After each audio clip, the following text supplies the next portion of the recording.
Саламатсыздарбы, урматтуу мекендештерим. Сиздер менен ушу Германия жергесинде жүз көрүшүп жатканыма кубанычтамын.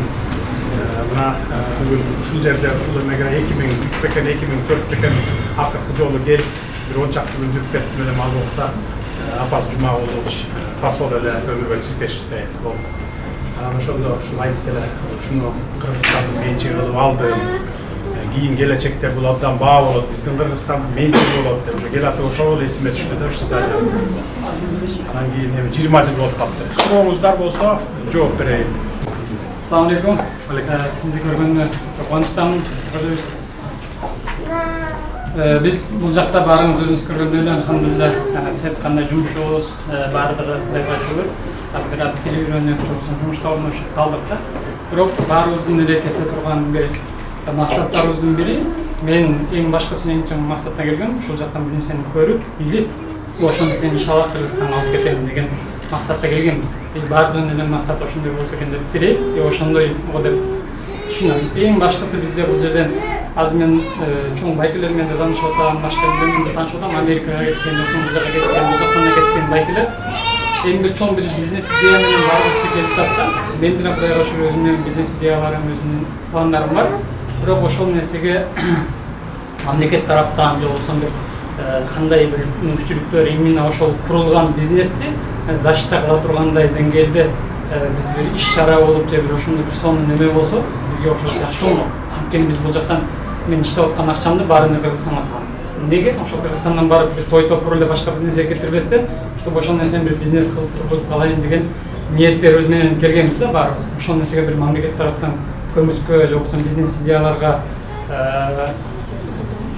жерлерге мисалы колдоо болуп турган болсо ошол тарабы сонун болмок. Силерге кандай?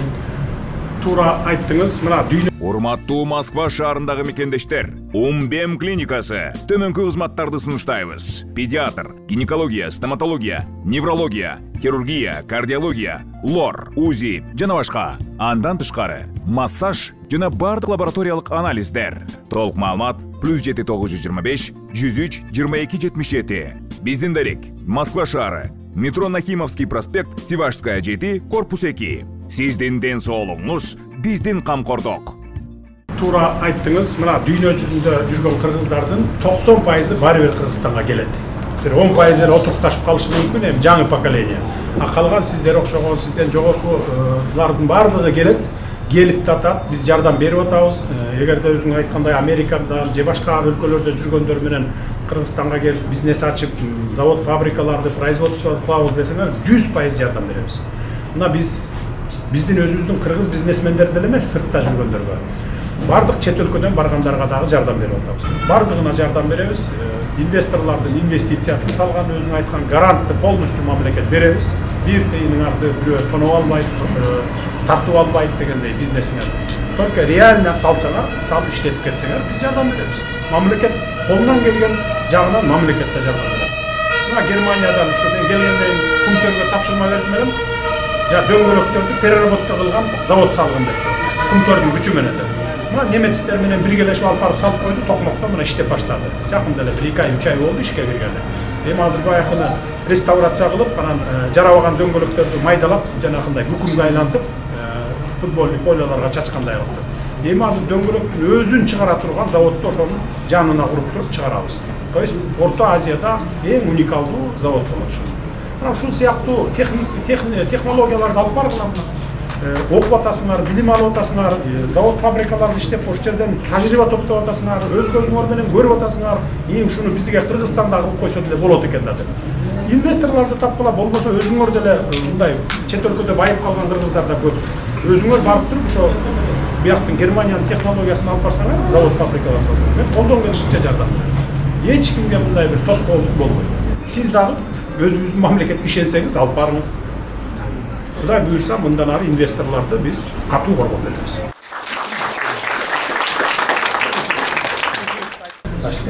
Анан мына Өмүрбек Чиркешевич бүгүн немени койгон экен, жаш манасчы деп эстелик. Баарын көрүп келатабыз. Бул деген биздин Кыргызстандын сыймыгы десек болот. Манас дегенде ар бириңиздердин дагы тили чыккан баладан баштап өзүнчө бир сезими болот да. Манас дегенде кыргыздын bir almaş kız, tavul kız, bir eposu, bağlılık ekенин даңазалап турат өзү негизи. Ошондуктан баягы баарыбыздын көкүрөгүбүздө Манастын духу бар, Манастын руху бар дегендей. Анан ушул эстеликти коюп, мен азыр Өмүрбек Чиркешевичке айттым. Мынакей Германия элине, немис туугандарга мына кыргыздардын ким экенин биле жүргүлө деп раз коппойсуз ушунун баарын деп. Баягы QR код менен баарын кнопкасын басса тарыхын айтып берип аткан турбайбы? Бул абдан жакшы нерсе да, бул түбөлүктүү нерсе. Бул биздин эле гүл менен бүтүп калбайт, ушул жерде дагы 100 жылдап турат. Эгерде дүйнөдө тынччылык болуп, ушу элчилигибиз аман эсен болсо, 100 жыл, 200 жыл дегенден кийин биздин балдар, небере чөбөрөлөрүбүздүн баары келип, ушул жерден маалымат алып турат. Биякта жашап атасыздар, 10 миңден ашыгыраак кыргыздар барсыздар мына Германияда. Менин билишимче бардыгыңардын орнуна чоңуңуздар бар, ишиңиздер бар дегендей. Эгерде кыйналып атсаңыздар мына Өмүрбек Чиркешевичке посольствого келсеңиздер, кандай жардам керек болсо берет. Мамлекет тараптан керек болсо мамлекет тараптан беребиз. Кандай маселеңиздер болсо келсеңиздер.